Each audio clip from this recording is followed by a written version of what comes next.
మీ project గురించి పై అధికారులకు ఫిర్యాదు చేశాను. అది పరిష్కరించబడాలని కోరుకుంటున్నాను. నమస్కారం మేడం. క్షమించాలి నిలబడవద్దు, దయచేసి కూర్చోండి.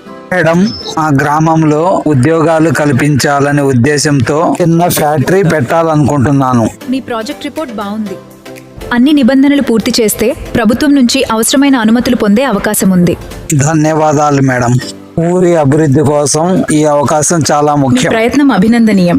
సంబంధిత శాఖలకు ఫైల్ ప్రాజెక్ట్ పంపిస్తాను. కొంచెం తొందరగా కంప్లీట్ చేయండి మేడం. సైన్ భూమిని కేటాయించాను.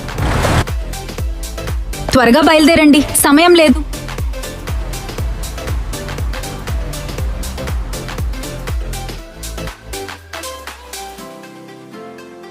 గవర్నమెంట్ ద్వారా ఈ ల్యాండ్ మీకు శాంక్షన్ చేయించాను. Thank you madam. ఈ ల్యాండ్ ని మీకు ఇప్పించాలని నేను ఎంత ప్రయత్నించానో తెలుసా? మనం వెళ్ళాల్సిన దారి ఇదేనా? అవును, ఇక్కడి నుండి చూడు.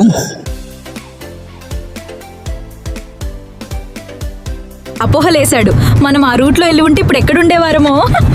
ఇప్పుడు కూడా కరెక్ట్ రూట్ లోనే ఉన్నాం. ఎక్కడికి వెళ్ళాలో తెలియదు మనకి. కొంచెం దూరంగా ఉండు.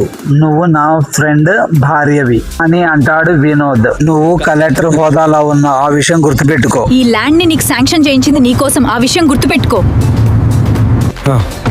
నేను లోపలికి వెళ్తున్నాను, బయట వేచుండండి. ఈ అమ్మాయి ఉద్దేశం ఏంటో అర్థం కావటం లేదు. నేను కలెక్టర్ ఆఫీస్ నుండి మాట్లాడుతున్నాను. ఫైల్స్ వెంటనే ఇక్కడికి పంపించండి. నేను తలుచుకుంటే నీకు శాంక్షన్ అయిన ల్యాండ్ అంతా పోతుంది. గుర్తుపెట్టుకుని ప్రవర్తించు.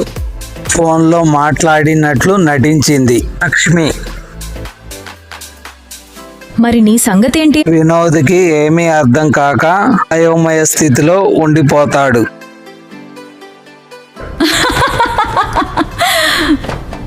ఏమీ లేదులే, నువ్వు వెళ్ళు. మన ఫ్యాక్టరీ నిర్మాణ పనులు ఆగిపోయాయి. ఇంకా భూమి అవసరం ఉంది. మరి లక్ష్మితో మాట్లాడకపోయారా? ఏంటి సైలెంట్ గా కూర్చున్నావు? నువ్వు లక్ష్మికి ఒకసారి ఫోన్ చేసి మాట్లాడు. ఆమెతో నేను మాట్లాడితే బాగోదు అని అంటుంది మాధవి. లక్ష్మి గారు, నేను వినోద్ని మాట్లాడుతున్నాను. మీ దగ్గర నుండి నాకు ఫోన్ వస్తుందని నాకు తెలుసు. నాకు అర్థం కావటం లేదు. ఇప్పుడు నేనేం చేయాలి? హలో హలో, వినిపించటం లేదు. నీకు ల్యాండ్ కావాలా? ఇస్తాన్రా. హలో హలో, వినిపించటం లేదు. నీ నాటకాలన్నీ నాకు తెలుసు. నీకు వినిపిస్తుందని నాకింకా బాగా తెలుసు. నటించకు. నువ్వొస్తావు, నా నుండి నువ్వు దూరంగా తప్పించుకోలేవు. గెస్ట్ హౌస్కి వచ్చే ల్యాండ్ గురించి మాట్లాడుకుందాం. గెస్ట్ హౌస్ లో నీ కోసమే ఎదురు చూస్తున్నాను ఒంటరిగా అని అంటుంది లక్ష్మి.